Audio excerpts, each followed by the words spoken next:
છોટાઉદેપુર જિલ્લાના કેટલાય ગામોમાં આજે પણ નળ સે જળ યોજનાનું પાણી નથી પહોંચ્યું। આ વાત ખુદ ભાજપના જ પાવી જેતપુરના ધારાસભ્ય જયંતિ રાઠવા કહી રહ્યા છે। ધારાસભ્ય જયંતિ રાઠવા સરપંચ સંમેલનમાં હાજર રહ્યા, જ્યાં તેમણે સંબોધન કરતા જણાવ્યું કે કોન્ટ્રાક્ટર અને અધિકારીઓની મિલીભગતને કારણે યોજનાનો લાભ લોકોને નથી મળતો। સરકાર કરોડો ખર્ચે છે, પરંતુ તેનો લાભ સામાન્ય જનતાને મળતો નથી। લાભ ફક્ત અધિકારી અને કોન્ટ્રાક્ટરને થાય છે।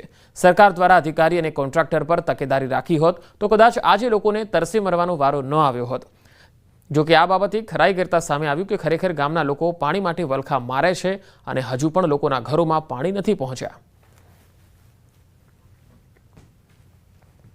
વ્યવસ્થિત રીતે આપણે કામ ન કરવાના કારણે નર્મદાનું પાણી મુખ્ય હેડવર્ક્સ અને સંપ સુધી લાવવાનું કામ રાજ્ય સરકારે કર્યું છે, પરંતુ મુખ્ય સંપત્તિ મોટર દ્વારા ટાંકીમાંથી જે ગામમાં લઈ જવાનું છે એ પાઇપલાઇનો આપણે વ્યવસ્થિત દેખરેખ રાખવાના ન કારણે આપણે બધા નિષ્ફળ ગયા છે। એટલા માટે નવા સરપંચોને એ ટકોર કરી હતી કે જ્યાં સુધી દરેક ઘર સુધી પાણી ન પહોંચે ત્યાં સુધી આપને કોઈએ પણ કમ્પ્લીશન સર્ટિફિકેટ આપતા નહીં, આ માટેની એમને ટકોર કરી હતી। બાકી અને આ જે વિચાર છે કે દરેક ઘરને નળથી પાણી આપવું, એ વિચાર જ ખૂબ મોટો છે। ઘણા બધા એવા ગામો છે કે જેમાં નળથી પાણી 100% સારી રીતે મળે છે, પણ જ્યાં હજી ત્રુટિ રહી છે તો એમાં સરપંચોને એ સલાહ આપી કે આપ પાણી સમિતિ દ્વારા એનું યોગ્ય નિરીક્ષણ કરી અને પછી જ કમ્પ્લીશન સર્ટિફિકેટ આપજો। જ્યાં મારફતે ખાડા ખોદાઈને ખાલી પાઇપો નાખીને સ્ટેન્ડ પોસ્ટ મૂક્યા હતા।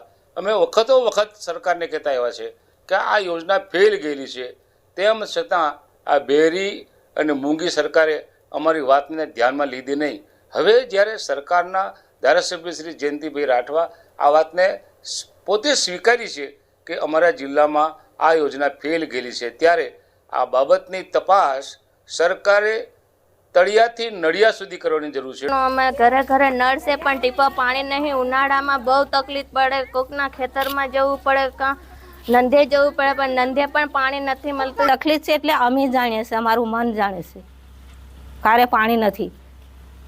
તે સમય આવે ને તો ખબર પડે કે પાણી છે કે નથી।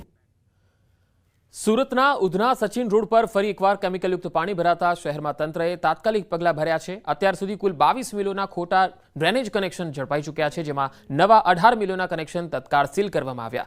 કલરવાળું પાણી નીકળવાની ફરિયાદ બાદ મેયર અને સ્થાનિક ધારાસભ્યોએ સ્થળ પર પહોંચીને જીપીસીબીને તપાસનો આદેશ આપ્યો। એસએમસી અને જીપીસીબીની ટીમોએ જીઆઈડીસી વિસ્તારમાં સર્વે કરી વધુ 4 મિલો સામે કાર્યવાહી કરી। શહેરના અનેક વિસ્તારોમાં કેમિકલયુક્ત પાણીના કેસ સામે આવી રહ્યા છે, જેને લઈ તંત્ર હવે વધુ ચુસ્ત કાર્યવાહી માટે તૈયાર છે।